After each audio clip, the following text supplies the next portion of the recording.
and on the township website. Please notify the municipal clerk for any disability requirements necessary for attendance at mayor and council meetings. The fire exits are located through the double doors to your right and through the door on your left. Please silence all cell phones. Salute to the flag. I pledge allegiance to the flag of the United States of America and to the republic for which it stands, one nation, under God, indivisible, with liberty and justice for all.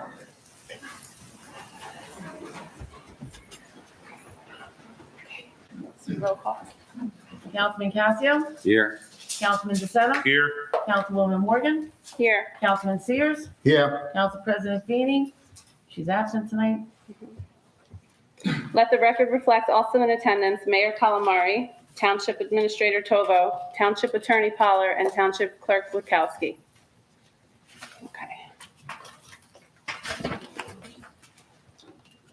Town Hall, please note milling of the municipal complex will be on Tuesday, November 9th. Paving of Hudson Avenue and the municipal complex will be on Friday, November 12th. There will be no parking on Hudson Ave or the municipal complex on these dates. Please make arrangements for alternate parking. Tax office. The tax office will be open until 6 p.m. on Wednesday, November 10th. Vaccines available, including third dose boosters. Children ages 5 through 11 are now eligible to receive the Pfizer COVID-19 vaccine and are encouraged to get vaccinated against COVID-19 as soon as possible, following the authorization and recommendation of the vaccine by the FDA and CDC. The pediatric Pfizer vaccine is administered as a 2-dose vaccine, 3 weeks apart, at a lower dose than the dosage for those ages 12 and older. To find vaccination locations with pediatric doses, visit covid19.nj.gov/finder, labeled with minimum age 5 years.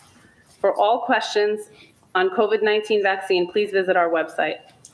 Washington Township Police Department announces Frontline, offering residents the ability to now request overnight parking, vacation watch, and pet management. Flu shot clinic will be held on Wednesday, November 10th. Those wishing to get a flu shot must register in advance. Please call Northwest Bergen Regional at 201-445-7217 to register. Senior bus and exercise classes are back. The senior bus is available for residents to be dropped off at ShopRite on Mondays. We will begin picking up residents at 10 a.m. for 11 a.m. drop-off at the store. Anyone needing a ride should call the DPW office at 201-664-3268. Please check the online calendar for all dates and time of the exercise classes. Please note, the township offices will be closed Thursday,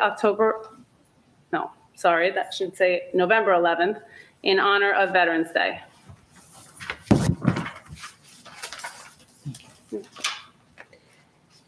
Okay. Approval of minutes. August 9th, 2021, public meeting, conference meeting. Can I have a motion? So moved. Second. All in favor? Aye. Okay. August 30th, 2021, special public meeting. Can I have a motion? So moved. Second. All in favor? Aye. And we have presentations. Yes? Okay, so we have service awards for our K through 1 mini Cardinal Cheer program. I just want to read something. I personally had the honor of working with these girls in a couple of capacities. First, as their cheer coordinator for many years, as they were really little and grew up through the cheer program. And then I was extremely proud when I put out the call to see if anybody could help out with the brand new program we started, kindergarten and first grade intro to cheer. I got so many responses. So these 9 girls really stepped up, volunteering all of their time, and made this program the success that it truly was. So I just want to thank them. Volunteers are the backbone of our community. I, along with the adult volunteers, Nikki Pernella, Melissa Percantino, and Andrea Vecchione, were completely blown away week after week by these 9 amazing young ladies. They gave this program, this town, their time and energy and expected nothing in return. Every Saturday, they showed up early, ready to engage. They have true character and are clearly leaders. I strongly believe it is important to highlight the impact that these young volunteers have had on our youngest members of our community. They are the positive role models that our children need, and the fact that they themselves are children speaks volumes about the community we have here at Township.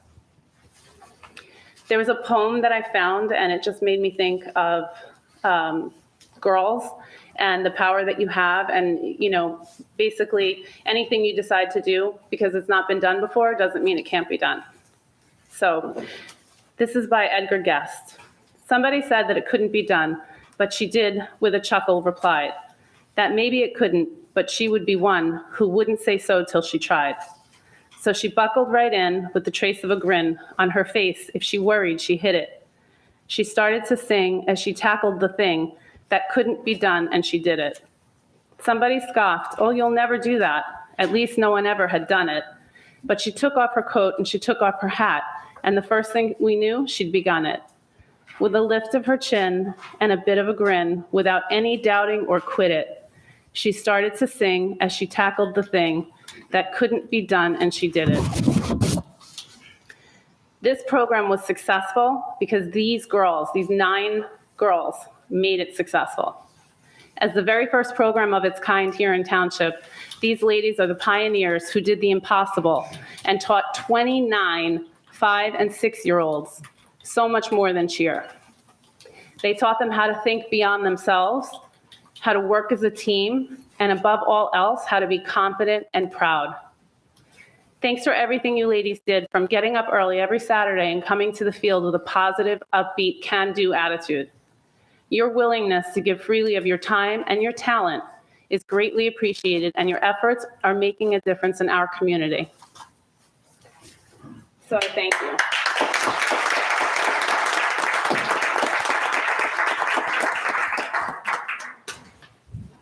Oh, I forgot the mic. Oh. We'll get it. Hold on. We'll get it. Mayor, can you come?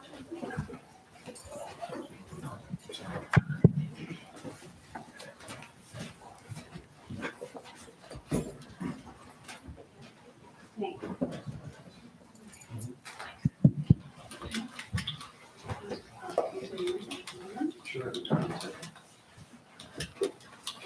I'll read the first one in full, and then the subsequent ones just read the names.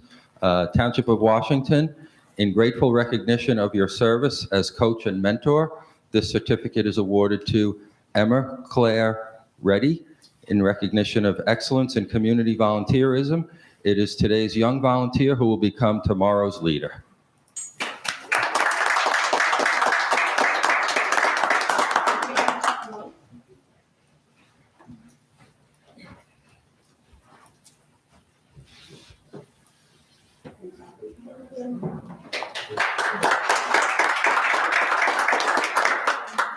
Next one goes to Alexis Morris. Please come forward.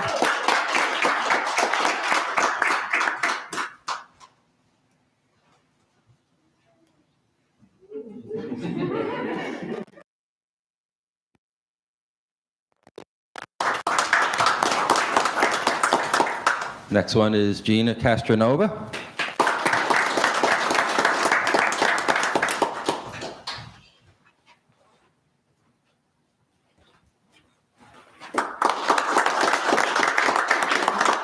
Next one is Jenna Zotello.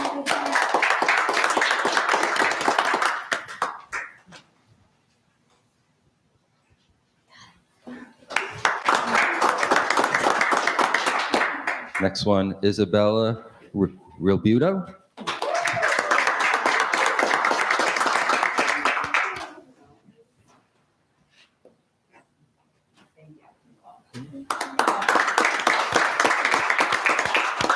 And the next one, Alori Roberts.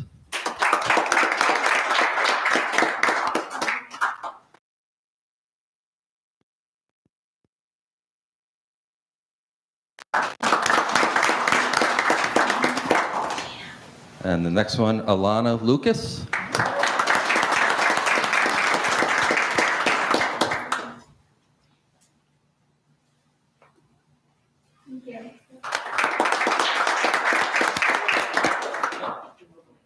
Next one, Adriana De Nobly.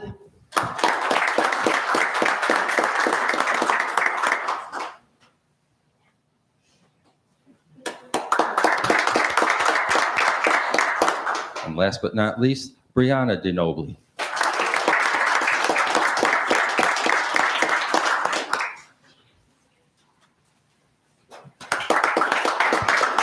Thank you, girls. Great job done.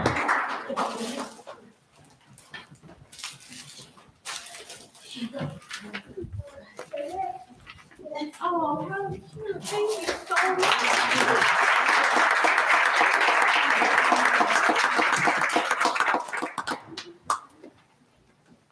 And thank you, parents, for sharing your girls with us because they were amazing and truly, honestly, it comes from the home if they are that amazing. So girls, don't stop volunteering.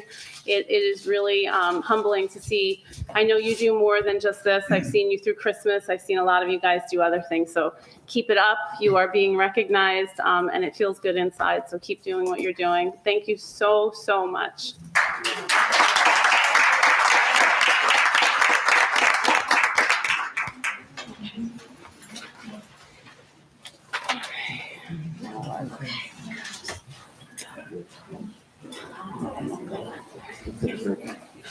Want to take a break? No, the first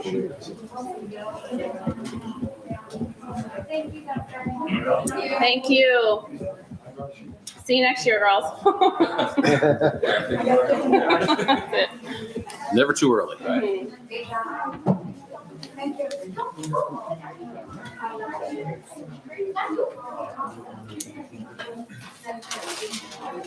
Ooh, these are gorgeous. That's nice. Yeah. Sweet, sweet, very sweet.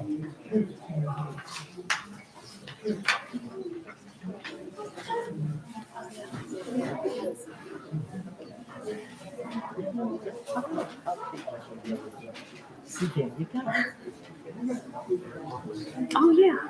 100%. Do you want to email it to me and I'll email it to you? Okay. That's fine. Perfect. I mean, I have it here, but it's fine. Do you want just a hard copy?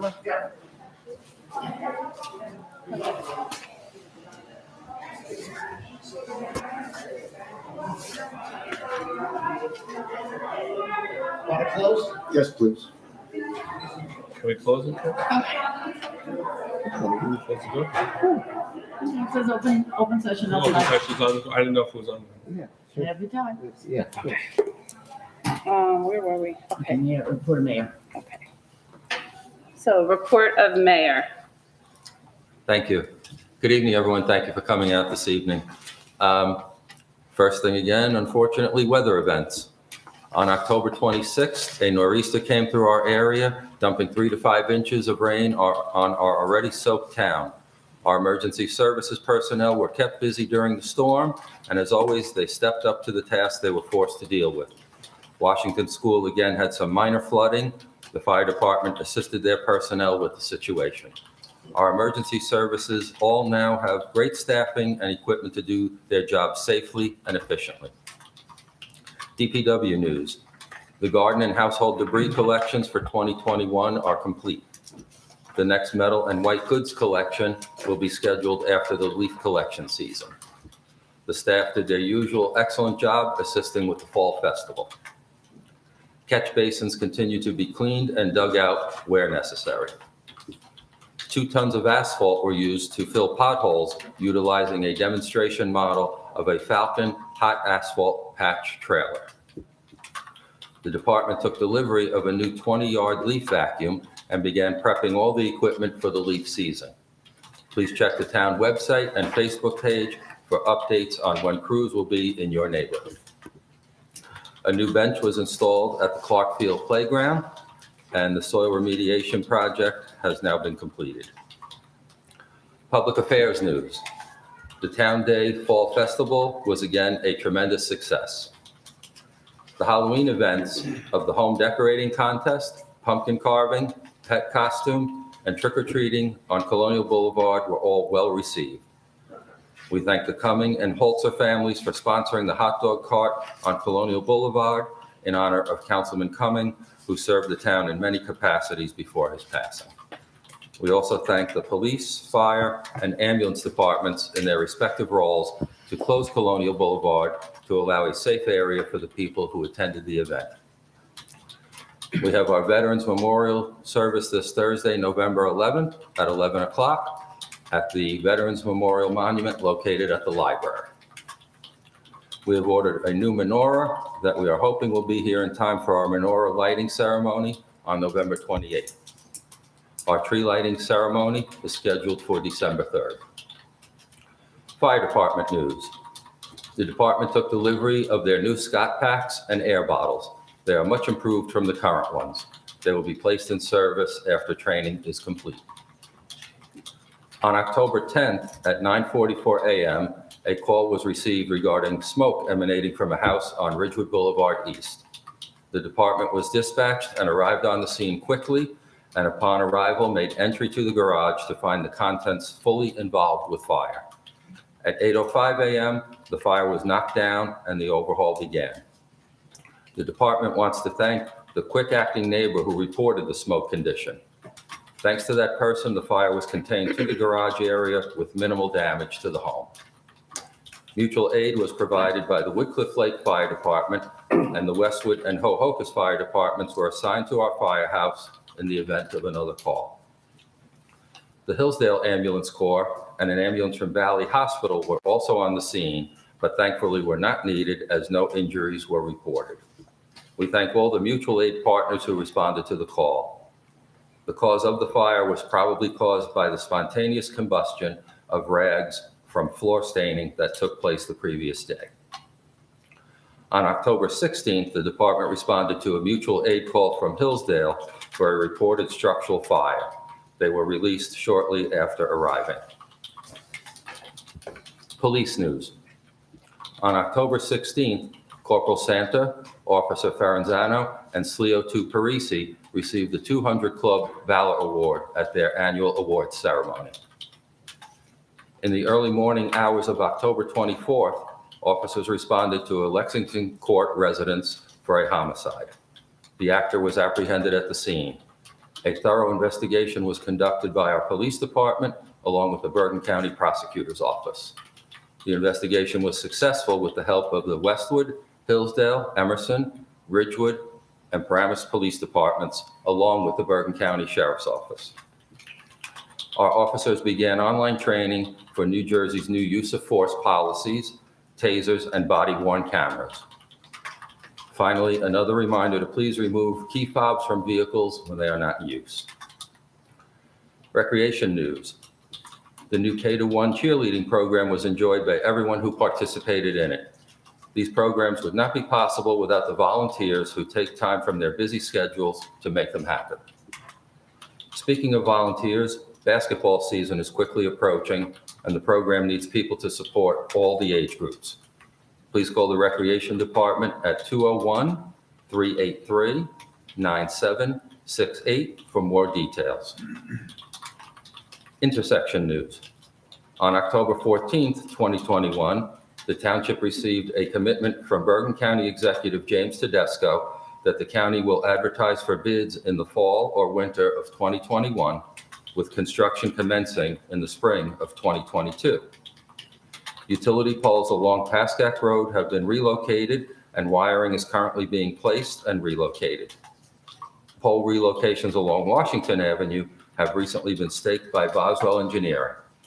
The township administrator and Boswell met with PSE&G on October 21st, 2021 to resolve minor issues with the pole relocations.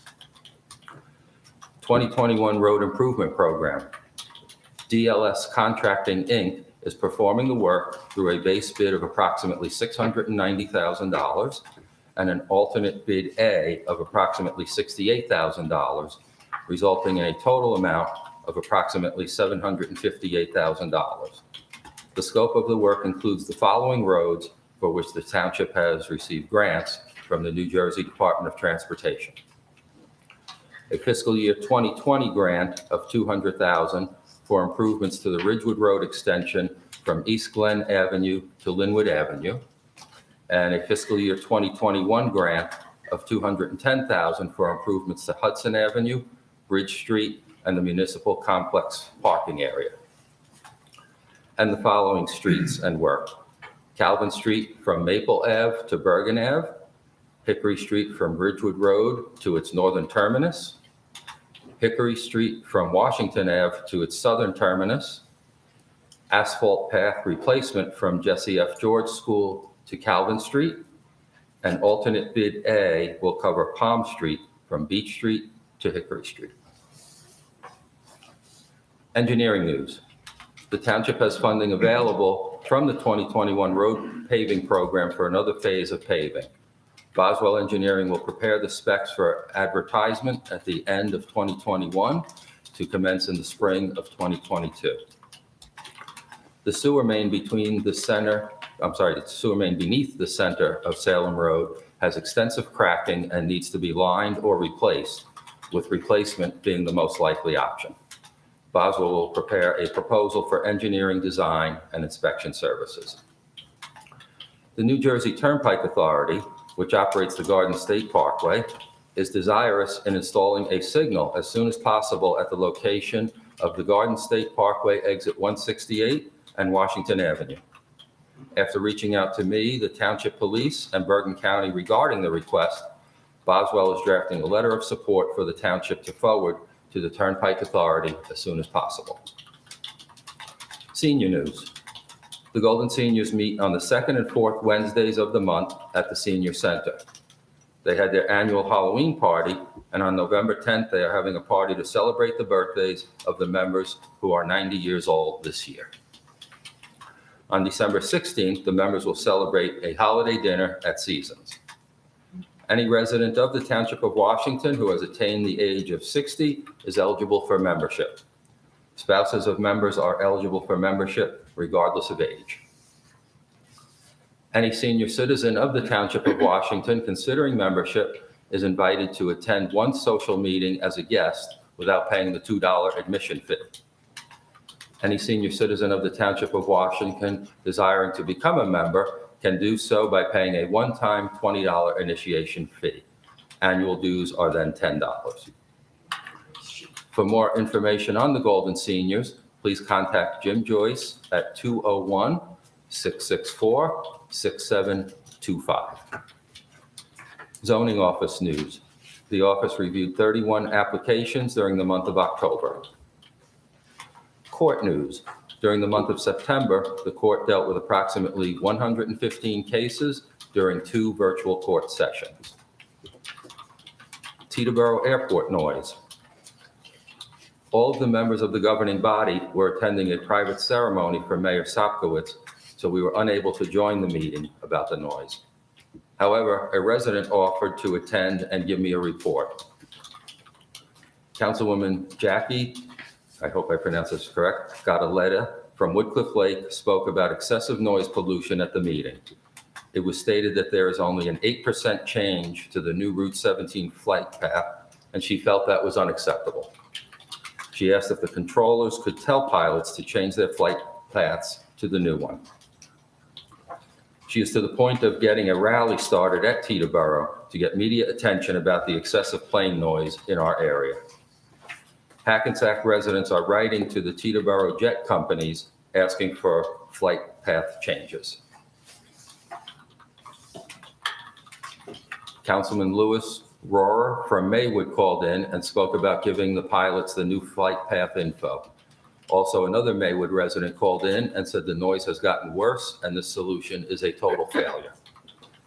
Residents can complain about airport noise by telephone at 201-288-8828 or toll free at 800-225-1071 or by visiting https://aircraftnoise.panyj.gov or sending an email to noiseoffice@teb.com.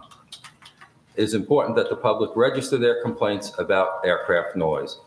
All complaints should be acknowledged by the Teterboro Noise Complaint Department. If you do not receive an acknowledgement after filing a complaint, please contact the Teterboro Noise Abatement Advisory Committee at 201-641-9339. Thank you. That concludes my report for this evening. Thank you, Mayor. Dr. Cassio, I think you're, Sure. Apparently, the mayor covered pretty much everything. I just want to bring people's attention to the Veterans Day service down at the library on the 11th month, the 11th hour, and the 11th day when armistice was signed, bringing our boys home from Europe from World War I.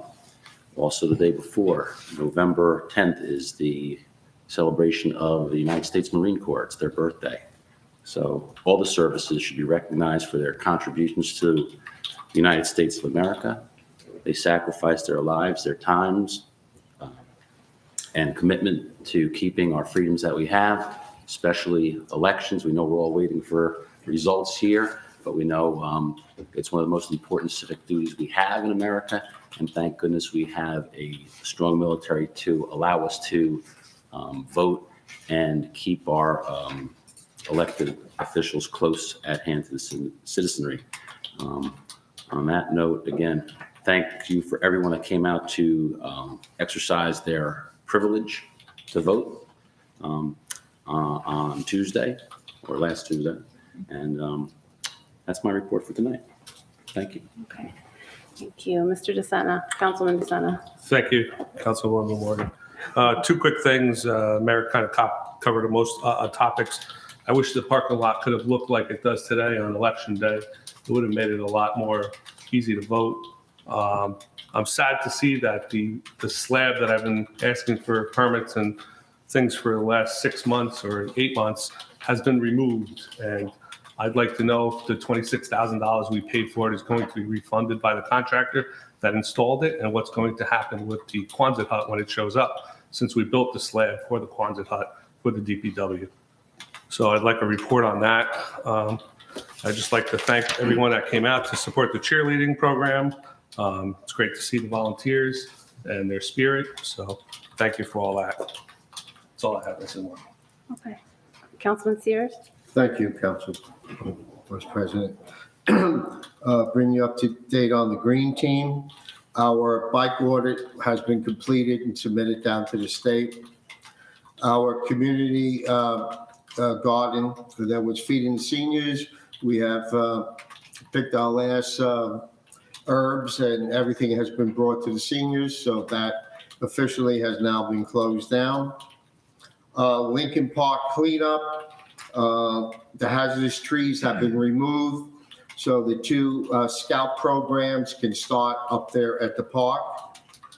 I want to thank everybody for coming out and voting. And the cheerleaders, I'm impressed, and I hope we can get that other program going also for the cheerleaders. And please come out on Veterans Day behind the library. We'll have our ceremony there, and I hope to see you all. And if you have American flag, please put it out that day. Thank you. Okay, and my report,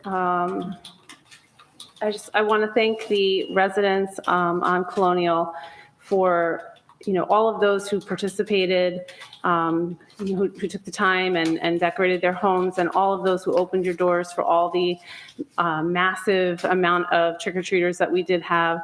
I know it was overwhelming. It was a tremendous amount this year. I live on Colonial, and I can't even express to you how it felt like it was a party from 1 o'clock until 4 o'clock, but I knew our children were safe. So I want to thank the police and the fire and the ambulance for assisting in closing the street and helping to make them, helping to keep them safe.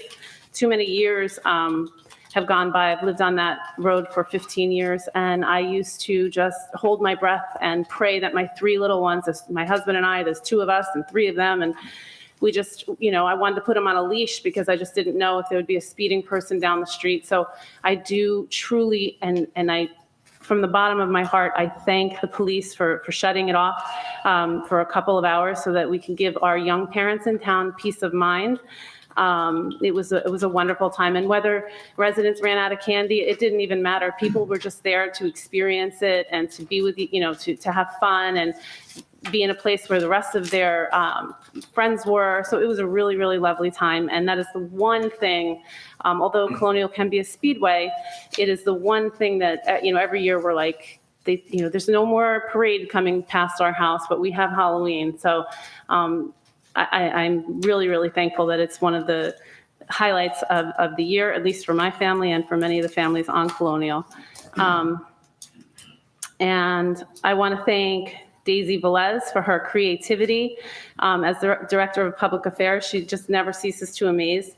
She did the home decorating contest, the pet contest, movie night where they were able to see, I think it was Transylvania or something, pumpkin carving. So it's one of the many things that make this town feel very like a small community and a place that I'm so happy that I raised my children. What else do I want to talk about? I also want to thank the Holzer family and the Cumming family for the hot dog stand.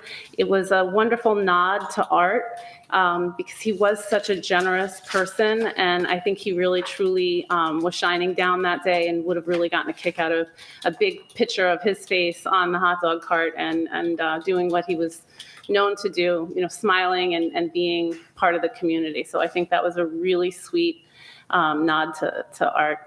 And really, that's all I have. Oh, I want to say one more thing. With the voting, I really hope that my children are young, so I don't know yet if they're teaching it in high school, but I hope they're stressing the importance of coming out and voting, because although I'm appreciative, and there was a lot of voters this year, more than historically, but there should have been more. I just feel like there could have been more. There were so many different ways to vote. So I hope people realize the importance and so much of the sacrifice, especially for women. We are given this right. I hope it's being exercised and impressed upon them in school and in high school as they are aging close to 18, the importance of voting and how, one vote actually does count. And that's it. I'll get off my soapbox. Mr. Tovo, do you have anything? I do not. You don't, okay. And Mr. Pollard? No. Okay, just want to be inclusive. Thank you. Okay. Okay, so general public comment, motion to open. So moved. Second. All in favor? Aye. Aye. Aye. Okay, does anyone want to come up? You can come up.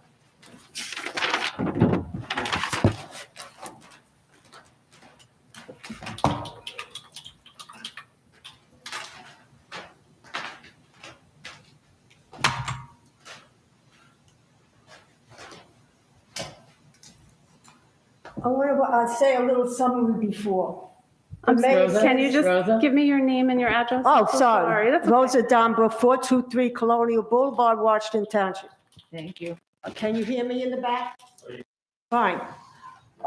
As the mayor said, that it was well received on Colonial Boulevard. No, it wasn't. I live on Colonial. When you start having people coming through the streets that you don't even know, pushing over my garbage cans, vomiting in my garbage can, that I had to disinfect them, one of them. People that are not in the status quo in this town are stepped on and overlooked to satisfy a few on Colonial. There was 12 houses that were decorated. Not everybody decorated their houses. I received a letter on Thursday, 10/28, residents of Colonial Boulevard. I don't know if anybody else got it. On Sunday, October 31st, Township of Washington will hold its third Tricky and Treat Safety Program for the kids. This event will take place on Colonial. Why should it take place on Colonial? Why do we get all the crap on Colonial with the speeders and everything else? Okay, this area, Colonial Boulevard, will be closed to all vehicular traffic. You people took away my civil rights to leave my house when I want. It was not a political parade. have it in the park like Ridgewood,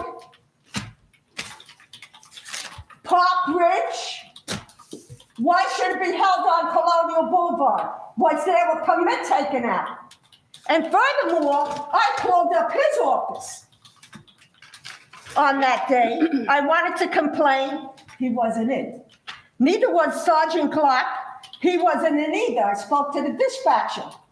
Now, before that, I met, in fact, she spotted me in ShopRite in Hillsdale, Mrs. Feedy. Never mentioned the Colonial Boulevard.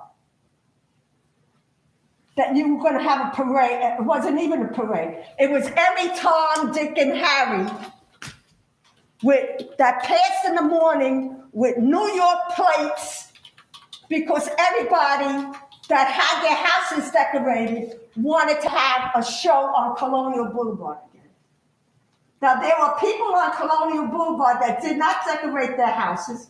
And in fact, there were people taking pictures of the front of my house because I put a big sign, 10 by 8, no trespassing private property. Because the garbage that I had to blow with my blower in front of my house, it was not a good thing. Why don't you have it in front of on your block, my mayor?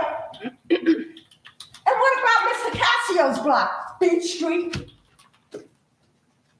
Anybody else? Well, we'll leave Mr. Pollard out. He doesn't. I see the gleam in his eye. You don't live in town. Something has to be done about this. I mean, did they get a permit? I mean, 3 days later, I get a letter from the police department. It took them for me to get to the cemetery after the closing that they told everybody to get on the sidewalk. There were so many people, nobody was getting on the sidewalk. 4:30, it was still crowded. I couldn't even get down to Ridgewood Road. Now, every year it's getting worse. This town has to do something. You took away my civil liberties, and we might as well have Mr. Putin here on the dais. Probably he might straighten out things, because nobody up there cares. This has been going on over 3 years. Let's get it finished. Now, why didn't the administrator call me? He wasn't in on that Thursday. He could have called me the next day and tell me this, and that. Sergeant Clark didn't call. I mean, this is getting out of hand. It's not right. Have it in the park. 1 minute, Rosa. 1 minute? Yes, ma'am. Oh, and this 5-minute garbage has to go, because it wasn't always there. It wasn't always like this. People got up, and then the mayor or somebody reciprocated back and told how they felt. This is just to get everybody home early. Now, we're already living in a divided country. Let's not have a divided town, because there was people that, after I spoke to Miss Feeney in ShopRite, you can verify that. I mean, people come up to me and tell them, go to the mayor. I have nothing to do with the town. I only live on Colonial Boulevard. Because there's seniors living on Colonial Boulevard that did not go along with this. I mean, we had strangers. I had people that I never saw before. I didn't even see anybody from the council on Colonial Boulevard unless they breezed by in a costume. Time's up, Rosa. I'm Do sorry. something. If other towns can have it in the park, so can this town. Thank you. Is there anyone else?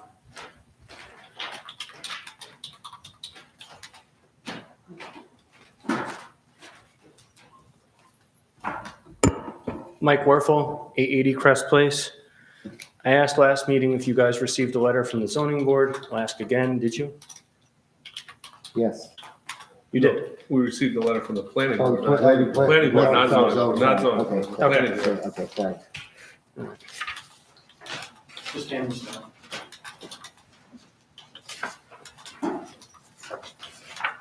There's enough for everybody on the board. I'm not sure why you guys haven't gotten it. I'm hoping you can look it over and at least take it under advisement in your conference agenda to look at what's in it. It's supposed to go out October, I think 18th or 19th. What's on the top? Yeah. 18. It didn't. Again, it says that it's supposed to be going to you, Ken, and Yeah. also to Yeah. Pete. So I just, Yeah. Well, figured I'd give it to you. You know, I appreciate it. I can tell you, I want to just jump in, just kind of short Yeah. circuit. I did get a call sometime around the 20-something of, I think it was last week. They wanted to make sure they had my address. So it was the first time that, and I don't know why it just didn't send it to me, email, that kind of thing. So they did send, and I looked at this letter, and I did get this letter, but I got it like a couple days ago. First time, Just for you, Ken. yeah. Just Just so the you email know. that was sent to the zoning board stating that it be sent out. Yeah, So it has to do with garage sizes. yeah, There's been a number of things that we've been discussing. The most common thing that we see is on garages. I don't want to talk too much because, we're not supposed to have separate conversations, but you can see what the contents of that is. I just, hopefully you'll take it under advisement and consideration. We put a lot of thought into it. I know there's other things that we wanted to get to this year that pertain to similar items that we see. But it's the first time to my knowledge, and I've been on the zoning board for 8 years, that we ever sent a letter like this. So hopefully it has some impact to everyone who's on the dais. That's all. Thank you. Is there anyone?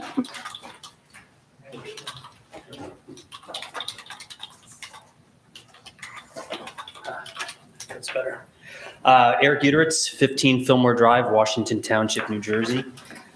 This is my first time speaking to the council, so thank you, council, for listening. I'm a 16-year township resident, 14 on Fillmore Drive. I'm a father of 2, a family of 4. I have a 13-year-old that goes to Westwood Regional Middle School and a 10-year-old that goes to Washington School. We all enjoy, my whole family loves playing in our backyard. And when we're not participating in local town rec events, my son plays for the Dragons, my daughter plays for the Falcons. I coach, with Mr. DeSena, I think he's aware of who I am. Yes. We originally lived on Calvin Street, moved across town 14 years ago to a slightly larger house when we decided to start a family. We chose Fillmore Drive because we saw tremendous potential in the house with some cosmetic work. And we also loved the fact that it was on a cul-de-sac with excellent privacy and a well-maintained neighborhood, neighbors, yards, etc., and the homes nearby. So now we'll get to 781 Vandenberg. This property on Vandenberg has been abandoned and in derelict condition for years. And I have pictures too that I don't know how to officially submit them to the. We have your letter. We have them. Okay. We have your letter. Okay, I have more. Oh, So it's been overgrown with vegetation. There is an abandoned house on the property that is in a complete state of disrepair. I have pictures included that have weeds growing out of the gutters. Okay. I've sent numerous correspondences to township leadership, and I've had minimal response. I know in previous years, we reached out, my neighbor and I, we reached out to Mr. Sedekay, who I think is no longer associated with the town. And the problem that we're having is that at most, the property owner has done maintenance on the property at most barely once a year. And that maintenance is only after perpetual complaining by neighbors on the property. Neighbors, not on the property. We don't own the property. Neighbors on Fillmore. The maintenance that is done is allegedly consisting of one person with a grass trimmer that spends less than 1 hour. The guys who come and cut my yard spend over an hour, and there's 4 of them, okay? They come every week. The owner of the property on Vandenberg, barely there once a year, and for about 1 hour, one person. The property owner does not live in township and shows no interest in maintaining the property at all. What will township require from this property owner when and if a proposed 44-unit rental property is approved and built on the site. Which brings me to the second reason why I'm here, is to question the rationale for a 74-foot, 9-inch, 44-unit rental apartment building in a residential neighborhood with no other rental apartment buildings, no mass transit nearby, on a 25-mile-an-hour county road with no sidewalks, located on a bend, leading into a two-way stop intersection that is constantly the scene of accidents. This will create an unsafe situation for residents in the apartment complex, along with those who reside nearby, including me and my family. Not to mention the danger that it will present to Township Fire Department, which, by the way, will be coming from a new 44-foot-high firehouse to battle a fire in an almost 75-foot-high rental apartment building, 74 foot 9 inches. Okay, let me emphasize that. According to the mayor, on August 21st, quote, "It infuriates me that people in remote reaches of government have the authority to usurp well-established local zoning laws in communities that are not familiar and have never even visited. One of my many motivations for becoming mayor is to retain and preserve the single-family residential quality of life we enjoy here." I feel like you're talking to me, because I enjoy the single-family residential quality of life that we have on Fillmore Drive. 40 seconds left, sir. It seems current leadership in town is trying to run things like a health club, more concerned about getting new members than providing outstanding service to current members. I would be curious how the town council and current administration would feel if the proposed rental unit was being built and rezoned on rezoned land near or behind their house. So back to my children. Tonight at dinner, and this is not hyperbole, this is fact. Tonight at dinner, instead of talking about their days at school, tonight we can only focus on the potential that we might have to move or otherwise sacrifice the safety and privacy because the town is too concerned with overdevelopment. 2 points. I really want my neighbor to clean up their yard. It's a mess. It is an absolute mess. We play soccer in the backyard. Ball goes in there. I can't find it. It's unsafe.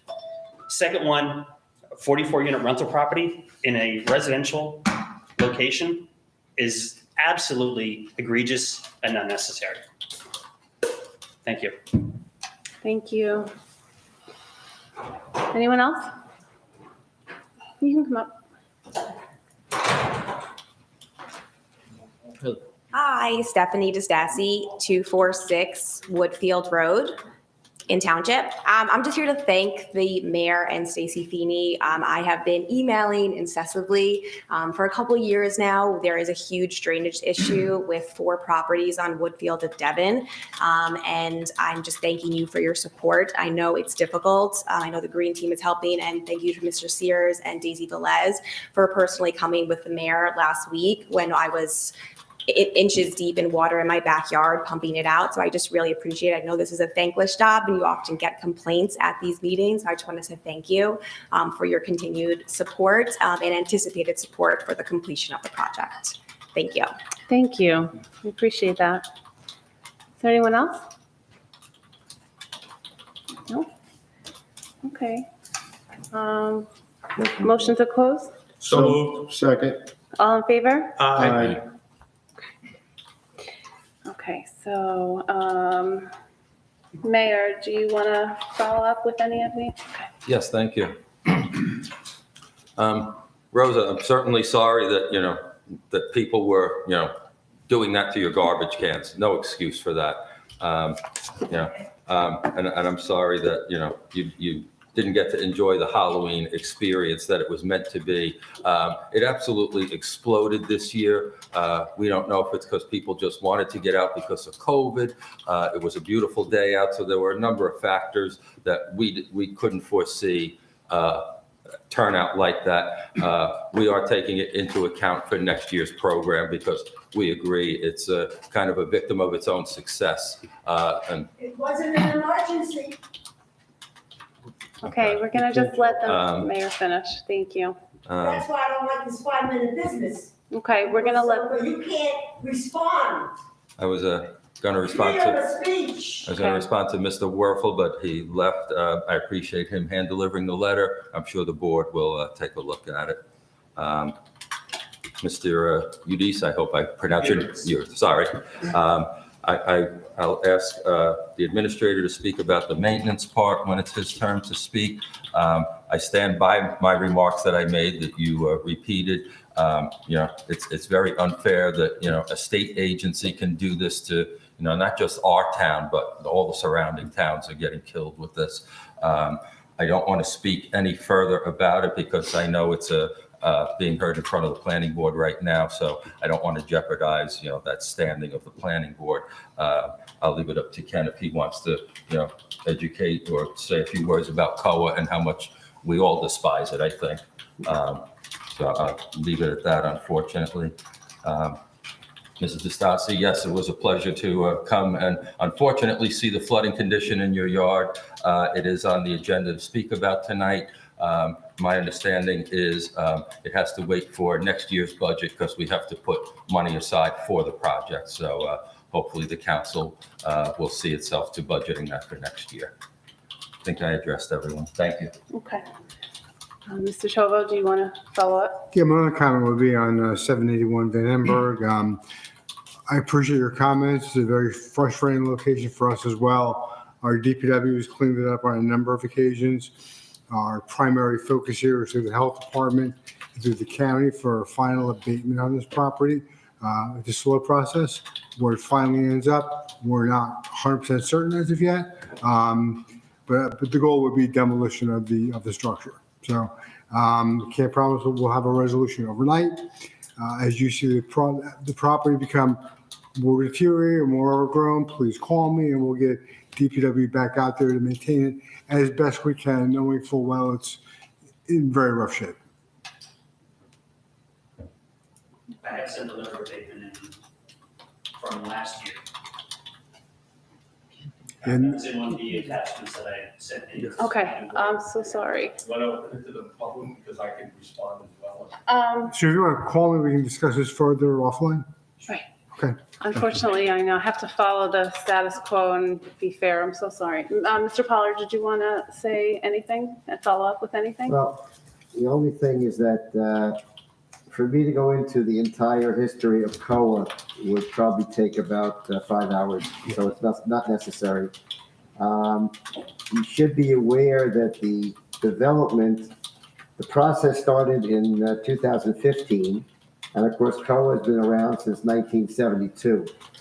And all municipalities, 567 municipalities, are charged with a fair share obligation for affordable housing. Washington Township effectively up until this point has had 0 units built for affordable housing. The matter was before the Supreme Court of New Jersey, and it was turned over to the courts to handle. As a result of that, every town was involved in a litigation in which a court-appointed master was appointed, okay? So it wasn't just the normal zoning situation or council situation, nothing that the council chose to do or the mayor or anybody up here. And as a matter of fact, there's been a lot of activity to withstand the development that has, been visited upon many towns. If you read the papers, many towns have had a lot of units built and a lot of decisions made against it. It's unfortunate, and nobody is happy about any development which is not a single-family house to be built. Nobody really wants that. However, with the landscape the way it is, and with the court master being involved and the courts being involved, the town did its best, and this involved everybody. It involved the council, the mayor. We have a planner, a professional planner who came in many times. There were court hearings, there's negotiations, all that kind of stuff. And this was a development that was ultimately decided upon. If you take a look at some of the other towns who actually withstood or tried to withstand this, for example, Englewood Cliffs, look that up on Google. You'll see what they're facing now because they refuse to put up anything or approve any kind of building to destroy their affordable housing. But now I realize that this doesn't, as my friend would say, this doesn't pay the bullfrog, or whatever the phrase is. And I realize that, and I think everybody up here realizes that if it's your home and something's being built there, it's not, the greatest thing. But just from my perspective and from the perspective of the people who are up here, everybody worked very hard to not have an impact on the town as best they could under the circumstances. However, New Jersey is at the forefront of affordable housing requirements for municipalities. And all you have to do is look it up, and you can find out what's happening in all the other towns. Now, I could go on for ad nauseum, which I don't want to do. You don't want to hear it, and I don't want to have to talk through this. So, but I will say this, in all honesty, this is something that's been out there and public since its inception. We've had hearings, we've had input, we've had the planner here, we've had people come in and talk, we've had presentations to the public. So this is something that was kind of out there, that this thing was coming. It's not something the last minute, a last minute thing. The good news, when I say the good news, it does have to get planning board approval. So the planning board does have to have some input. However, you have to realize it's a permitted use. It's not like it's a variance, it's a permitted use. So the ordinance was passed by the council permitting the development to be built. So that's kind of where we are. Like I say, there's more to talk about. It doesn't change much. It doesn't change anything. I realize that. But all I can do is give you the background and, where we are, why we are. Councilman Casio? Yeah, going off what Mr. Poller said, this is something that's been in front of the councils even before I've been on, and I've been here for 10 years. This is an issue that the towns and the state of New Jersey have been fighting. And I have to say, this present council and councils before, that Tom was on, and prior to Tom, we've all had a vested interest in keeping this town as residential as possible, whether it's Mayor Calamari or Mayor Sopkowitz and even Mayor Wenzel. We've all tried to keep it as low as possible. We don't want to turn into a place with high-density housing. Unfortunately, our hands are tied, and we fought very, very hard. And I know it's in your backyard, and I empathize for you. I really do, okay? Because I go up there and I campaign and go, some people don't realize when they walk through the town, we have so much vast open spaces. And I think a lot of people don't realize up in your area, there's a big swath of emptiness, okay? And unfortunately, a builder comes in and they want to, maximize their profits. Our job was to make that number as small as possible. And we have rules that we have to follow from the state, okay? And Mr. Poller, he did a fantastic job keeping that number down as possible. We moved it down from, I don't know, it was almost 90 units. Yeah. 90 units. Yeah. And we got it down to what, 70 something? Yes. Okay. Actually, I think it was more than that. I think it was 105, if I'm not mistaken. Yeah. And there's only 7 units in that 7 Yeah. units out of that development. So we really worked hard to keep it as low as possible. And I feel for you. I empathize for you. This council and councils prior really try to do it. And that's not only that project, but the Viviano project and other projects that are coming into town. And our hands are tied, but we work really, really hard to make it, as residential as possible. Because we all live here. We know what it's like, okay? And we work really hard. So to Rose, I understand where you're coming from. I have never really been a big fan of closing off Colonial for trick-or-treating. I kind of like, yes, I know, Rose, I saw them too, okay? I like to spread it out among towns. There's a lot of people on different parts of town didn't see any trick-or-treaters. They were all honed in down on Colonial. I thought maybe we rotate it. And I think, as the mayor said, we were a victim of our own success. Unfortunately, we had a lot of people from out of town coming into Washington Township, a lot of New York plates, a lot of people from surrounding areas. And we don't mind having company in town, but I think it got too big. And, we want to keep the kids safe, but I think there's an aspect of keeping kids safe. It's a parental issue.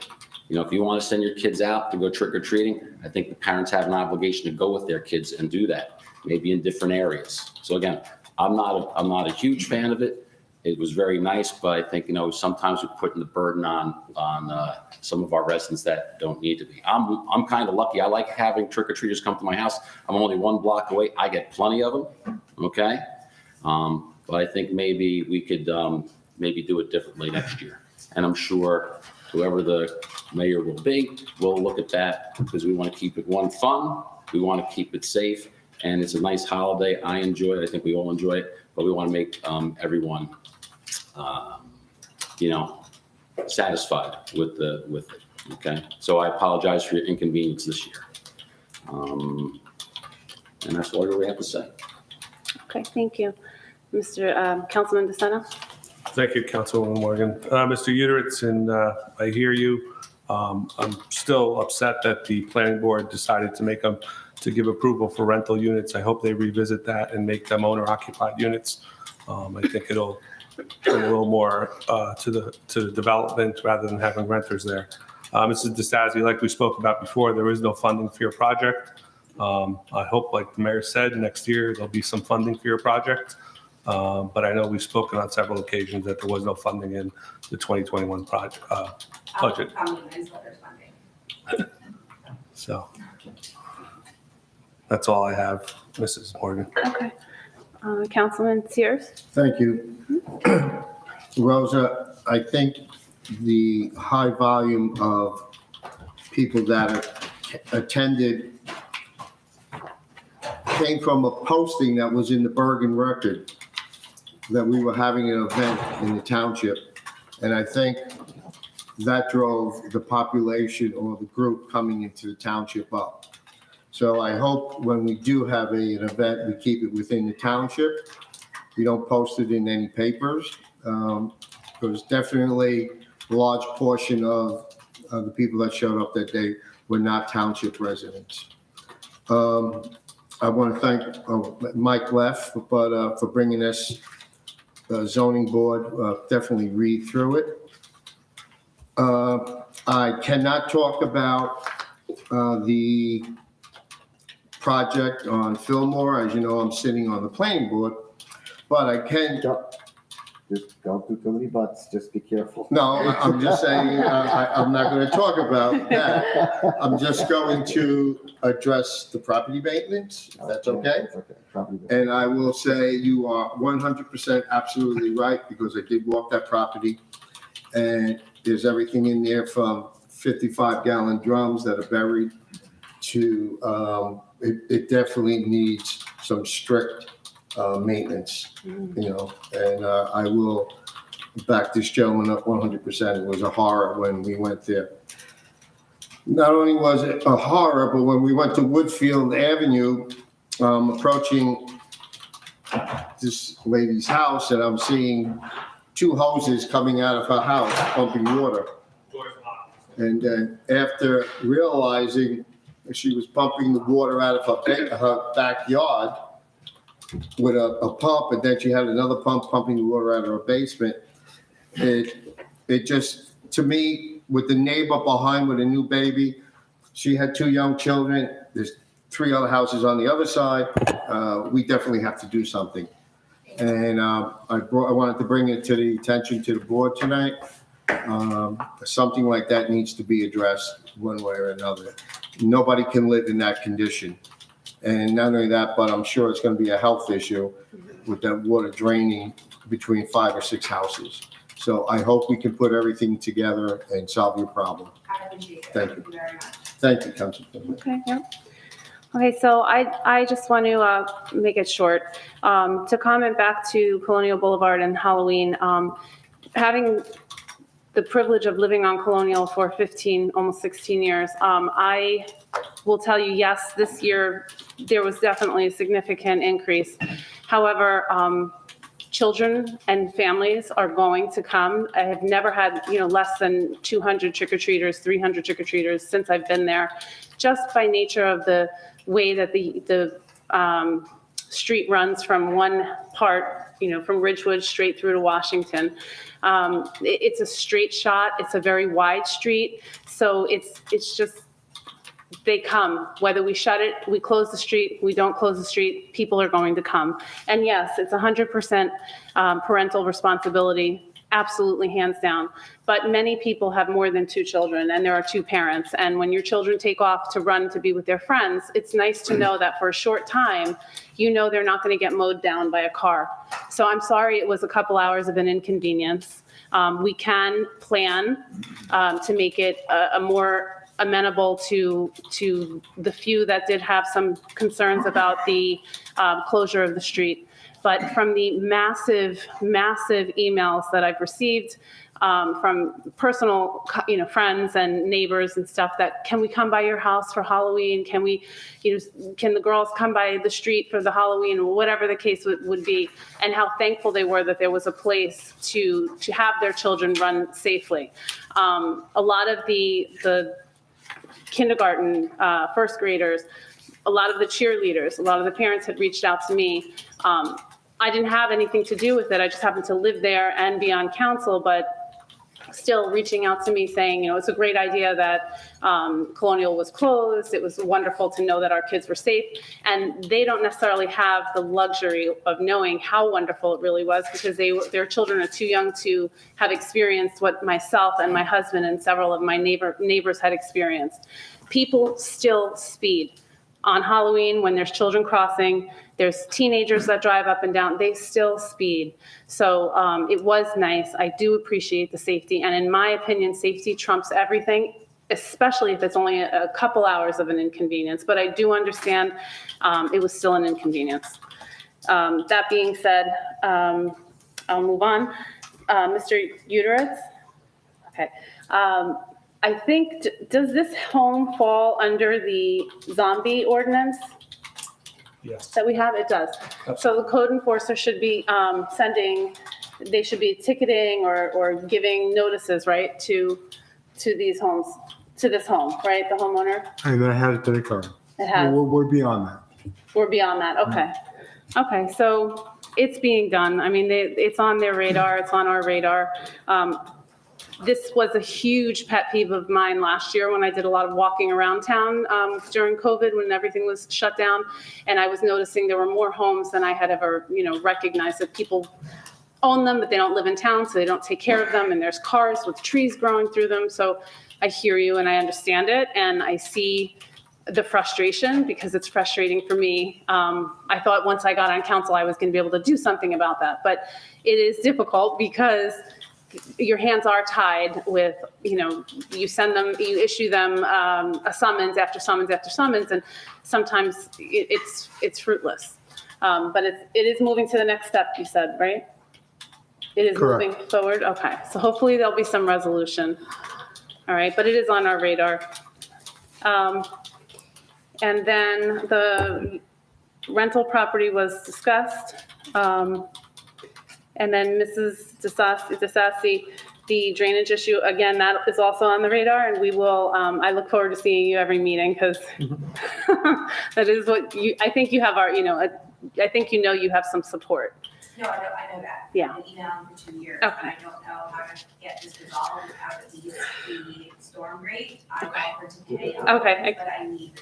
As much as I totally want to have this conversation, I can't allow, so I'm so sorry. All right, but that's our follow-up. So we're going to move to ordinances? Yes. Okay. Okay, adoption, second reading. Ordinance number 21-16, an ordinance under Chapter 87 of the Code of the Township of Washington, setting forth the rate of clothing allowance of officers and firefighters of the fire department in said municipality for the year 2021. Resolution number 21-327, authorizing second reading and opening a public hearing for ordinance 21-16. Do I have a motion? So moved. All in favor? Second? Second. Okay, all in favor? Aye. Would anyone like to discuss? No. Anyone from the public? No? Okay, motion to close. So moved. Second? Second. All in favor? Aye. Aye. Okay, motion to adopt ordinance number 21-16 at second reading by title. So moved. Can I have a second? Second. Okay. I believe this is roll call, yes? Councilman Casio, Yes. Councilman DeSanto. Yes. Councilwoman Morgan. Yes. Councilman Sears. This is for second reading. This is for adoption. I must recuse myself because I'm an active firefighter. Thank you.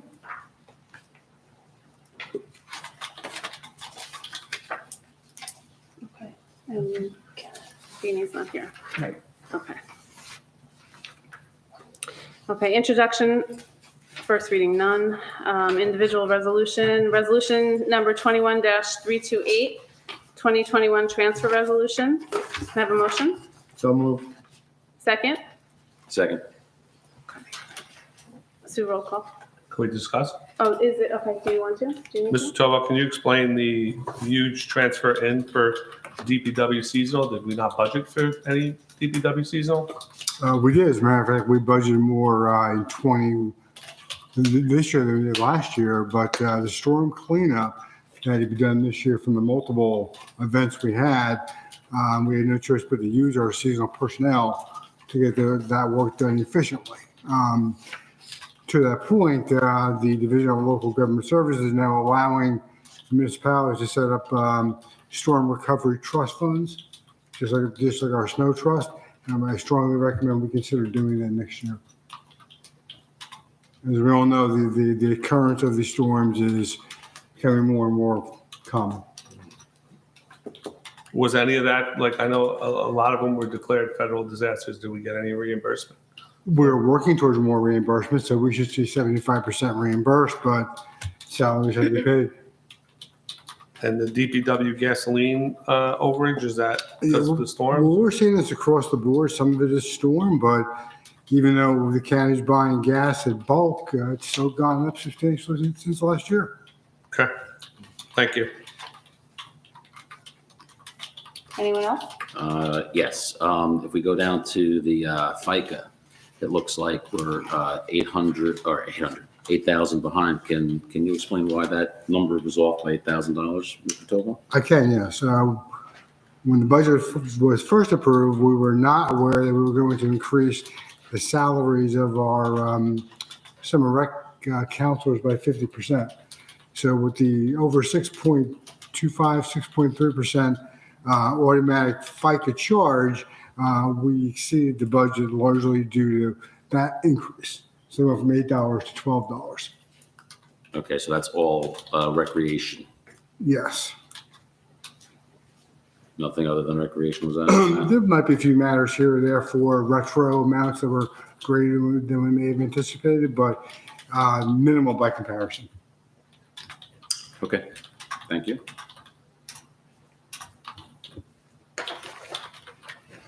So we saved, I just have a question. We saved on the police overtime then. Yeah, ever since our switch over to Piven, that number is Significant. been a comfortable spot, yes. Excellent, excellent, excellent. $7,000 saved. Okay, great. Okay. Anyone else? No. No. Okay. All right. Okay, so can I have a motion to, Roll call. oh, roll call, sorry. Okay. Councilman Casio, Yes. Councilman DeSanto. Yes. Councilwoman Morgan. Yes. Councilman Sears. Yes. Council President Kenny is absent. Okay. Following items have been determined to have unanimous consent of council and will be enacted in one motion. Should any item require independent consideration, any council member may have such item removed from the consent agenda. Does anyone have any resolutions that they want removed or? 329, please. 329? Yep. Okay. Anyone else? Okay. No. Okay, so resolution number 21-330, authorize refund of recreation fees, basketball instructional program Mike Katoya in the amount not to exceed $50. Resolution number 21-331, authorize refund of overpayment Q4 2021 real estate taxes, block 3101, lot 7, 784 Clinton Ave, Elite Title Group not to exceed $3,720.17. Resolution number 21-332, authorize refund of engineering escrow monies, Block 4425, Lot 42, 540 Ridgewood Road, Murphy, in the amount not to exceed $1,186.85. Resolution number 21-333, authorize refund of engineering escrow monies, Block 4305, Lot 12, 450 Fern Street, Ossenbrook, not to exceed $387. Resolution number 21-334, authorize refund of engineering escrow monies, Block 2326, Lot 2102, 892 Ridgewood Boulevard, E. Buckley, not to exceed $419.75. Resolution number 21-335, authorize submission of municipal alliance grant for fiscal year 2023. Okay. Should that be 2022? No, it's 2023. It's 2 years ahead? A motion to approve consent agenda resolution. So moved. Second. All in favor? Aye. Aye. Okay, so for discussion is resolution number 21-329, authorize payment of bills October 15th, 2021 to November 3rd, 2021. Yeah, do a motion first, Yeah, Oh, and a second, and then discussion. okay, motion, So moved. second? I'll second. Okay, Good discussion. discussion? Mr. Tovo, on page 2 of the purchase order listing by PO number, Yeah, the one with the short explanation or the long one? the long one. We have on page 2, DLL paving contractors for $32,242. Correct. What is that for? It's for the guardrail that was supposed to be put in the 2018 road program. That road program had money. Mike's on. So that, the old ordinance that we reappropriated, we took some money out of there to cover that, because we're not eligible for reimbursement until the job is completely done. So that was done as a change order to the project? Honestly, it predates me, and it was a change order, it was always part of the job, but we exceeded all the funding for that project. All right. Same page, we have DPW conceptual design for $32.50 for our carrying and Ivino. The council still has not seen a conceptual design, and this is the second or third invoice we've paid for this conceptual design. Do we know when we'll see that? We are close to being able to present a preliminary design. The version nobody's seen a copy of it yet. There were some changes that had to be made based on the needs of the department. So do we have a date? As of today, I don't have a date, but before the 4 years end. Page 4.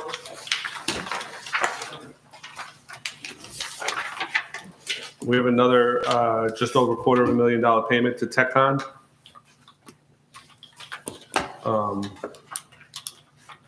Mr. Connolly's approved this invoice? We don't pay anything to TechCon unless it's approved by Mr. Conley.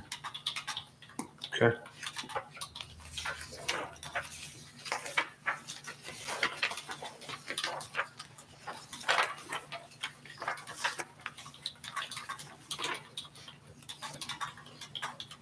On page 12, we have a catch basin installation, but we charge unappropriated reserves grants for Dutra excavating.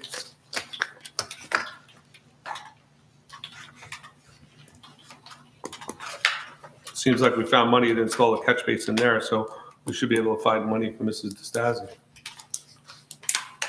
That money was actually charged to the American Recovery Act because stormwater is an allowable expense. So that's grants, we're charged, that's the stormwater recovery account, because that account doesn't match up to, That is the American Recovery Act, and stormwater work of any kind is one of the permissible uses of those funds. okay. On page 15, are these, third line down, Melinda Doral, are these for minutes to get caught up finally? So the planning board minutes are finally in this year, or are we still, They are. They're getting there. okay? Just want to see who that was.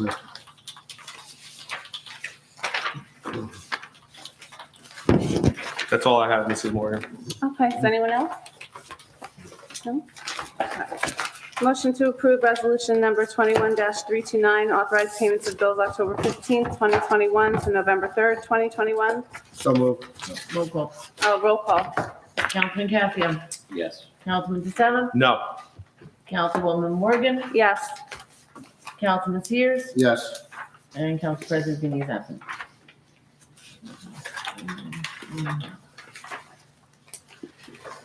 Okay.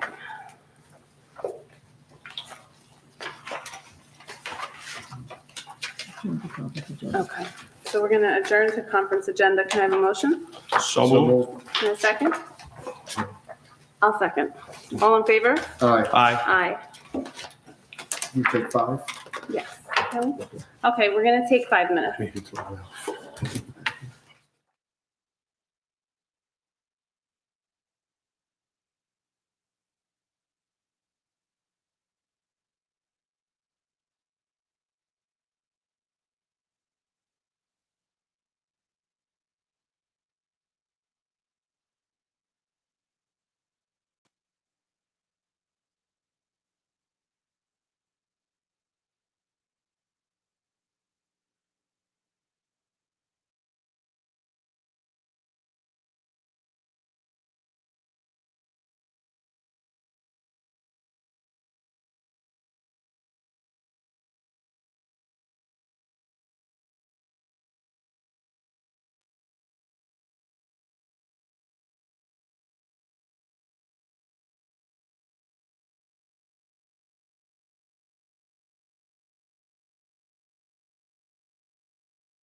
Ordinances and legislation.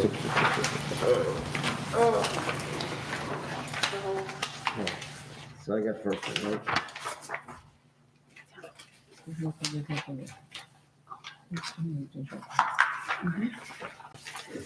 Okay, we're good?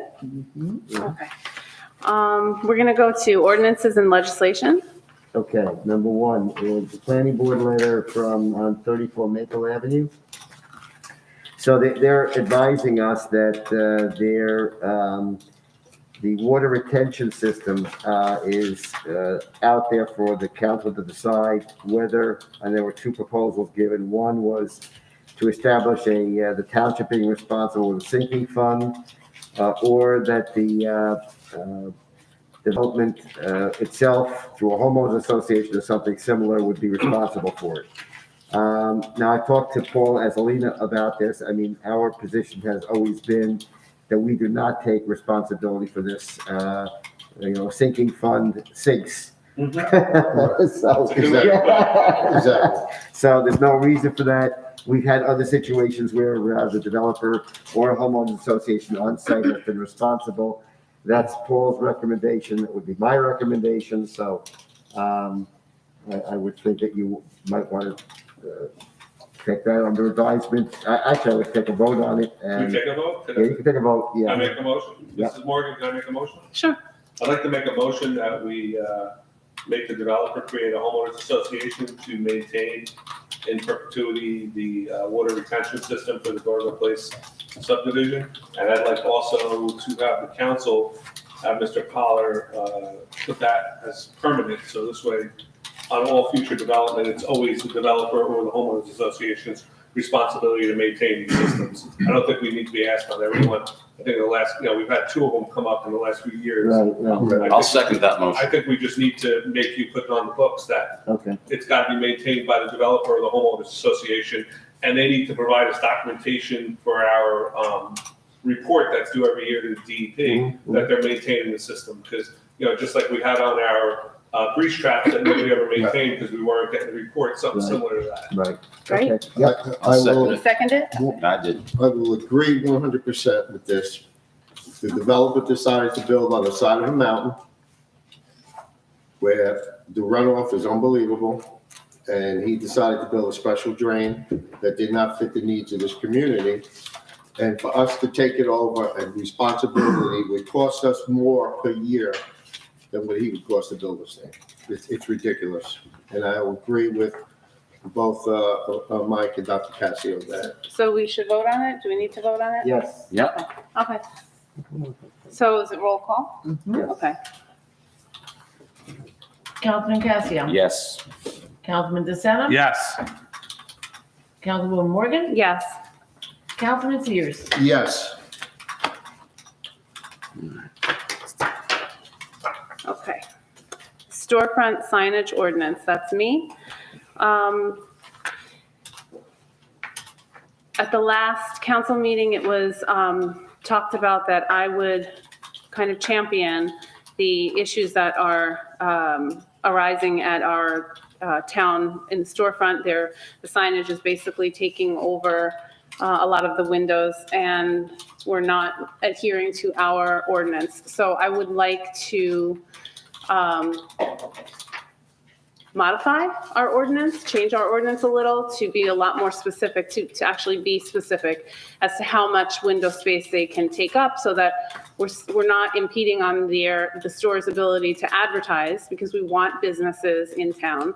But at the same time, we want to keep a neat, clean look, of Township. We don't want it to look like we don't want it to look all different colors and all paper everywhere in the stores. So So you want to relax the ordinance, Mrs. Morgan? I want to revise the ordinance. But right now, they're allowed zero. You're zero. They're allowed zero right now. Right. And So that's I want to what- revise And that was it. part of their approval that they wanted. Yeah. So I don't know They why. who? The owners of the Owners shopping wanted it. centers Yeah. wanted that. When we That's part of the changed, testimony. Yeah. when we changed the sign ordinance used to be that they could only have the sign in blue over Correct. over their resident, their storefront. Right. And then they wanted, like Dunkin' Donuts wanted their logo, and the Right. other one wanted to I vary it remember up a little bit. And then I think part of that ordinance was, yes, you can do that, keeping within certain size parameters. Correct. But the thing was, nothing in the windows other than blinds or shading. I think that's what they were. And like some hours of type tinting. operations, Yeah. open, close, stuff like that. was But it. all this There's all the nonsense stuff of these has to be big things enforced. got to be taken out. It's not enforced. That's Yeah. it's an Well, that was enforcement the issue thing. more than anything else. It I was an believe. enforcement issue or change the ordinance. It's an enforcement issue. It's an It's an enforcement No, enforcement I know, but the question that was presented to us in the last council meeting by a resident was, if you're not going to enforce it, change your ordinance. Okay, well, here's the bottom line. People say that all the time, but, it's kind of a self-defeating proposition. Change the ordinance. No, the ordinance is fine. Oh. It just how to enforce the ordinance. Just get our code enforcement officials start issuing summonses and taking this to municipal court. And after you do that enough times, they'll realize that they're not supposed to violate the ordinance. I mean, the ordinance, Zero. he was right, was, Zero.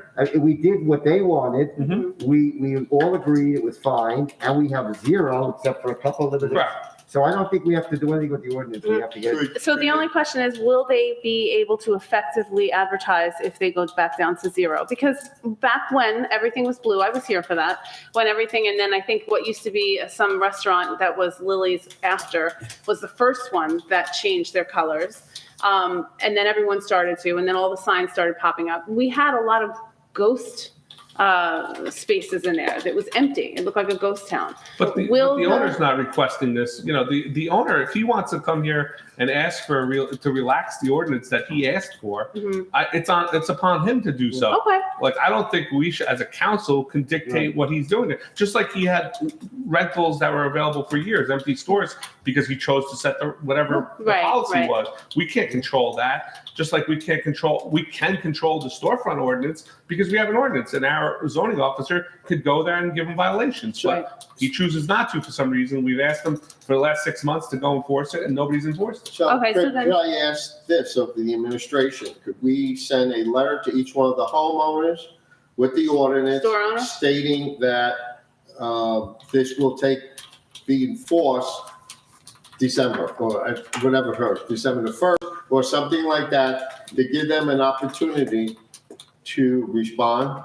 But why can't the Tom, zoning officer they go just- there and give him a Why? warning notice, Tom? Just go down. and do it. I agree with you. Just give him a warning notice. Say you got 30 days to take the signs down, or I'm going to give you a violation. Just like Okay. the guys that don't mow their grass. Like, Right. we Okay. shouldn't have to call for the same 6 months. Okay, well, I Same just wanted guy. to be on the kinder side. but Okay. That's fine. Well, I think it's pretty kind, give them 30 days notice. We've given them all through COVID to have all What do the you want? signs they What do you want. want? Okay, so then moving forward, then what this will be, because I had promised that I would do something with it, whether it was change the ordinance or whatever. Ask the administration to enforce it. I'm gonna enforce it, yeah. All Implement right. better and faster enforcement. Okay, all right, so that will be what I do with that, so enforce. Okay. So you got out of an ordinance. Okay. Right. All right. He's like, thank God. That's one for Ken. Don't fight me on this next one. Cheerleading for travel basketball. Do not fight me on this. Cheerleading for travel basketball. So this is an idea that actually, believe it or not, brace yourself. Mr. Councilman Sears came up with this. He did. This is his brainchild, and I loved it. So there is a bunch of towns. Well, I don't know about anymore, but I know as I was growing up, which wasn't that long ago, there was basketball. There was cheerleading for the basketball season. It is something that I would like to. It's not obviously going to be for this season because when we're going to create something amazing for this town. So it's going to take some time in planning, but I want to get the dais' opinion on your thoughts on moving forward with this. So the plan is, I've been in touch with the superintendent of rec, and we've talked about, obviously this would have to be self-funded and self-sustaining. We have already the uniforms. It would be a township-only program because it would be for our travel basketball boys team. The girls would cheer for travel basketball. For third 4th through 8th grade travel. And so the fees would have to still be worked out as far as we would need some coaches. And again, it would be self-funded. So, Well, I'm pretty sure you'll get the coaches because a lot of the parents that I've talked to like the idea. yeah, And a lot of the younger girls that are in that would love to do that. right. Yeah. Yeah, I have had some soft feelers out as well, and they were thrilled. They just wished it would happen this year, but I have a lot of planning. There's so much work that goes into that. So, But we can work it out. yeah, Desiree, how many teams do the boys field for travel basketball? Was it one per grade level? yes, Okay, so you're talking 4 through 8, right? yes, So, what we work for last year. Okay, so it's 4 teams. Mhm. So you want to field 4, you want to field a team for each grade level. correct. Is that correct? Yes. Okay, and it's self-funded. Mhm. All right. Yeah, I have no, as long as it's self-funded, I have no problem. Yeah, no, totally self-funded. That's fine. We can always discuss, what to charge. I have to go over all of the stuff. I don't think it'll be the same as football, just because it's a little bit less of an undertaking.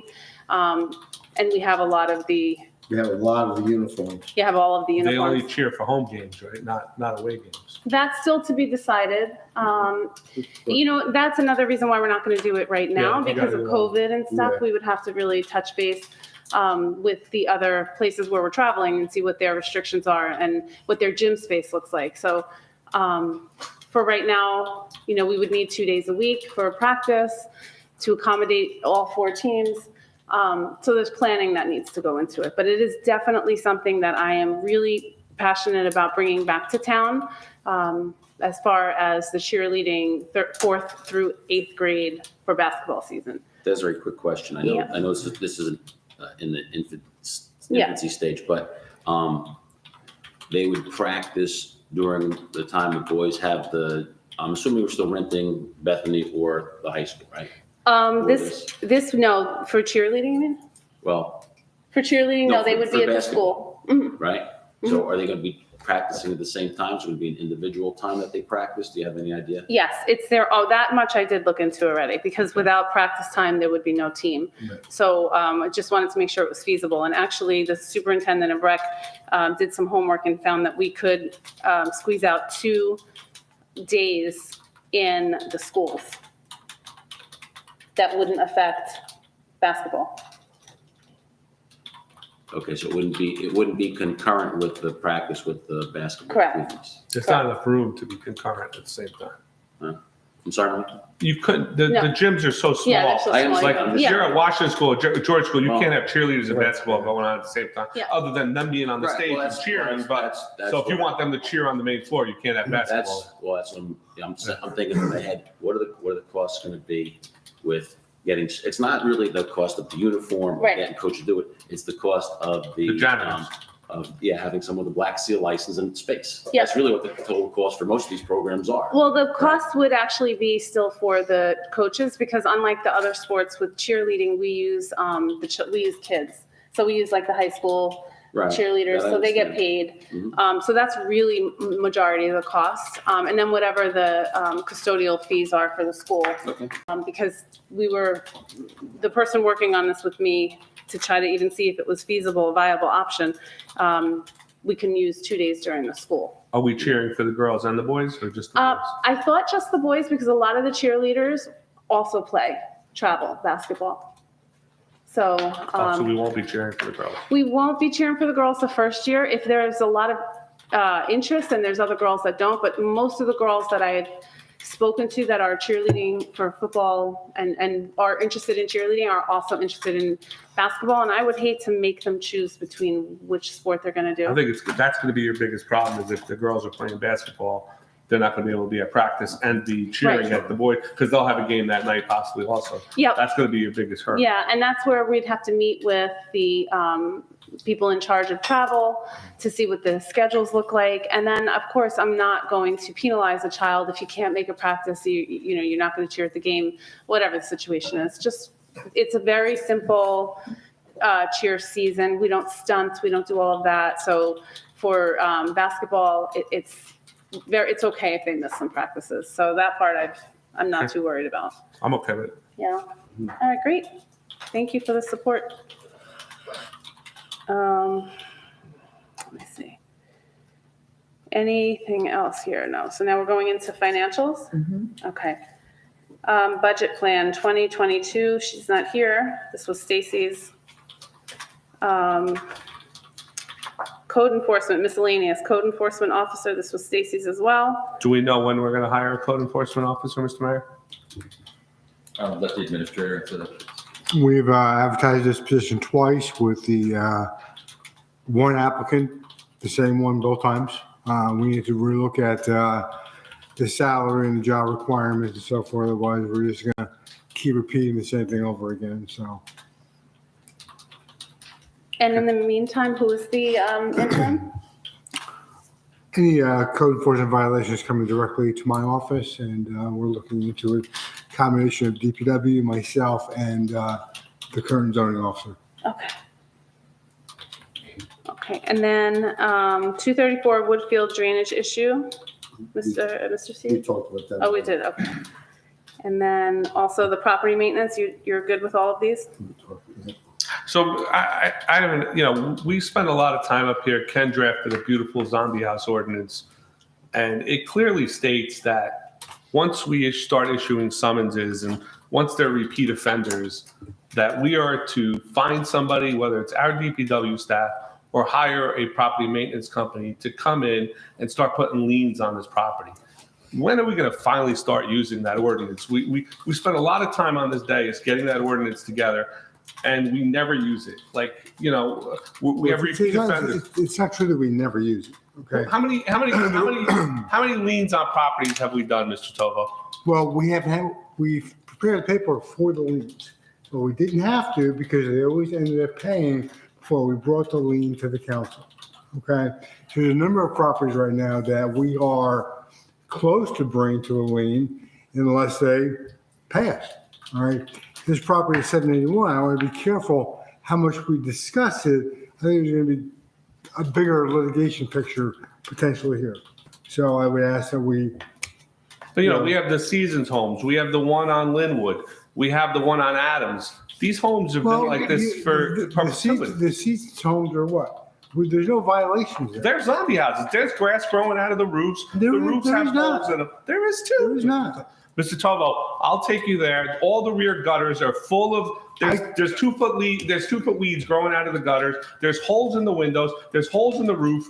They meet the definition of what our ordinance says. The house on Linwood, we just cleaned it up last month after 9 months of complaining. The houses on Adams Place, it goes on way too long. And if we can't get it done, then why do we write this ordinance? Well, like I said, most of the ones you're referring to either don't fit our definition or we are recording the time that we spend to do the work on the property. And those property owners, whether it be the bank or someone else, ends up paying right before we're ready to bring it to you for a resolution. Okay. So when they pay and it still doesn't get fixed, does it start back at zero and you have to issue them day one again? In essence, yes, it does. Okay. And remember, we're dealing largely with the same property owners over and over again. And that's why, we have to look at this going in a bigger direction, quite frankly, because it's not going to change. We're going to keep repeating the same cycle over and over and over. What's the bigger direction though? That's what we're looking into now. And that's why I have some calls out to the county to see what they recommend. They have more experience with this than we do. Okay. So when you say it starts over, Mr. Tover, it's after we go in and we clean the property and then they start the process over again? I didn't understand your statement. Well, usually we clean it more than 1 or 2 times. Right. Okay. So they're building up this lien against the property. Okay. We advise them we're going to bring the lien to the council, and therefore that lien would become official against that property.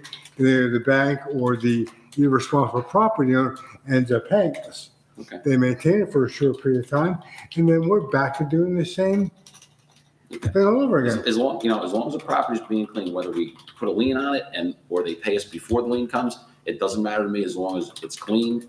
We don't get stuck with the bill. Whether you call a lien or the property owner pays us or the bank pays us, it's got to mean, you have to And we- maintain that look. And to this clear, we have not been stuck with any bills during my tenure. That's good, excellent. And number two, we can't find responsible subcontractors to do the work. So we have to wait till our DPW is able to do it because they're so busy, they're not picking up the extra work. Is it that bad that we can't find the contractors? Oh, yeah. Difficult, yeah. I mean, for trees or maintenance or anything, it's very difficult to find anybody available to do it. Gotcha. Okay, thank you. All right. Okay. Okay. So now we're going to go to flight path petition. That's myself, Councilman Sears, and Councilwoman Feeney. So the current and ongoing issue of airplane noise over the entire Pascack Valley, which is a result from planes choosing a flight path landing specifically at Teterboro Airport, has significantly impacted the lives of our regional communities. On a daily basis, families are forced to shut doors and windows to alleviate some of the noise pollution. Residents are unable to sit outside and enjoy their backyards, have conversations with neighbors, or even enjoy a quiet walk. In addition, the current traffic pattern could potentially cause a major catastrophic event if, God forbid, there were ever an unexpected accident over Hackensack University Medical Center, which lies directly in the popular flight path. One of our residents actually brought that to our attention at the last council meeting. So the best course of action would be to educate the pilots to the Route 17 flight pattern and present this course of redirection to the FAA, as well as our state representatives, to help us rectify the situation. We are proposing a petition to address all of these points and a course of corrective action on behalf of the entire Pascack Valley. What we would like to do is have a petition have a petition sent out. The mayor we would like you to share it with Pascack Valley, other mayors, other municipalities in the area to give it some teeth, and then push it forward. So I know there's been a lot of talk about it, and I just think that this is something that we're going to be doing. I would like some thoughts on that from you guys as well. I think we should start an online petition on our website. Excellent. So that's Should be an online petition on our website that people can log on and sign as a party to what you just read. Mrs. Yep. Morgan. So- On a 30-minute walk, we counted 27 planes. Well, went so over our head. a plane a minute is what they're saying. Yeah. In a 30-minute walk, 27 That's right, planes. because you missed 3, because there was 3 more you missed, Mr. Sears. Yeah. We're looking It's the other one- way. Yeah, because it's 1 per minute, they're saying. We're You know, I probably agree. driving backwards. Yeah. So Can we put an online petition? Can we can I look at give how the to do that? go-ahead? Yeah, I You think can do we've that. done some in the past. Correct. I know The Mrs. framework Hopkins for it. she had a bunch on before for things, so maybe we could do something similar, Mr. Mayor? We can Yeah, and have it- my mayor's meeting with the Pascack Valley mayors is Wednesday, so I'll propose it to them, see if we can take the lead on it, and if they'll advertise it, that way we do one petition among all the Pascack Valley towns. Excellent. So the residents should be on the lookout for a petition. And that's exactly what we're looking for. Well, we'll announce it at the next meeting, once Yeah. it's up and running. I mean, Yeah. Fantastic. use And maybe on SurveyMonkey the or something, or electronic whatever. board. Survey Monkey. That's Survey what Monkey or whatever it is. Yeah. and One at a put time, petition. please. Oh, Mike said use Survey Monkey. Or some kind of, Yeah. yeah. That'll do what we've done in the past. All right, great. And Great. It's great that you're getting the petition together, but, I'm going to snap you back to reality. The pilots will choose their flight path the way they want to choose it and what's ever convenient for them. You have to remember their beacon goes directly right down Colonial Boulevard, Beach Street, and Fern. Yeah. That's basically what it is. So I'm all for petitioning. If the pilots would like to change their routes, I'm all for it. It'll be convenient for us, but the reality of it, it's really going to be a non-enforceable thing. Because these Until they people- eliminate that flight path, it's not the going to be beacon, enforceable. it's really not a Well, flight path. you know- There's We gotta there's send a message. There is something. You're sending a message, but again, reality sets in, the beacon's there. I don't think they're gonna move the beacon, okay? Because if you look where the beacons are for the automated pilots, it really comes right over Washington Township. But it was good for a while. Yeah. It was good for a while. So honestly, I hear you, and I understand what you're saying. It's just going to be I'm something not they're saying going to don't push do to it, the side. but, you know, the reality of it is it's an individual pilot's choice. It may be Whatever's convenient something, for them, It'll be convenient for It them. may be something that Teterboro doesn't want to necessarily have a rally at their airport, and maybe it is something that we'd have to join forces with I'm the not- councilwoman from, where was it? Montvale, where was she from? Woodcliff Woodcliff Lake. I understand, I would, but be there rallying myself, so. One thing a resident reported to me that I didn't put in my report is, it was also brought up that it's seasonal based on wind patterns, that, like fall and winter, they approach one way, spring and summer, they approach from a different way because of the wind patterns. And so that could be why it, does this a little bit. We notice it, we don't notice it. Well, I guess that wind was blowing all year right over my house. Okay, So it's less people there was less private jets landing at Teterboro during COVID, That, of course. So that's what the lull was, Mrs. Ryan. And now it's back to full force, so, but no, I mean, the lull was there for years.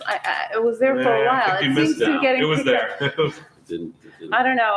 I'm noticing it a lot more lately. So, all right, that's all we have. We're gonna, we have closed session. Yeah. Okay.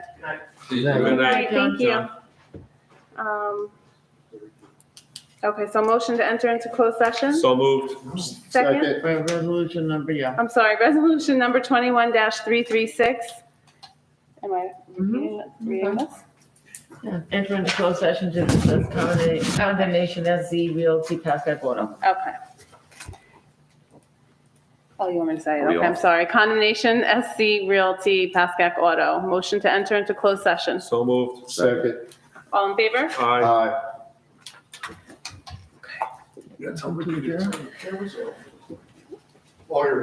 Yeah, thank you.